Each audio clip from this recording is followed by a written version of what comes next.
দর্শক, breaking news. অবশেষে এই কেমন দারুণ চমক দিল সাকিব খানের দল ঢাকা। সবাইকে অবাক করে বিশ্বসেরা ভয়ঙ্কর ব্যাটার হেনরিক ক্লাসেনকে দলে ফেরালো ঢাকা। দর্শক, খবরের বিস্তারিত জানুন পুরো প্রতিবেদনে।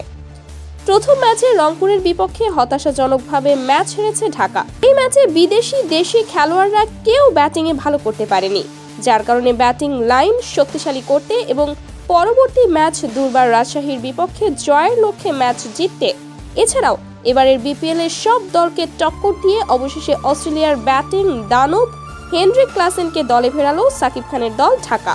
দর্শক, সবকিছু ঠিকঠাক থাকলে আজ রাতেই ঢাকায় পা রাখবেন তিনি। তো দর্শক, আপনাদের কি মতামত? এই প্রথমবারের মতো হেনরিক ক্লাসেন বিপিএল এর শাকিল খানের দলে খেলতে আসায় আপনাদের মতামত কি তা অবশ্যই জানিয়ে দিবেন আমাদের ভিডিওর কমেন্ট বক্সে। ধন্যবাদ।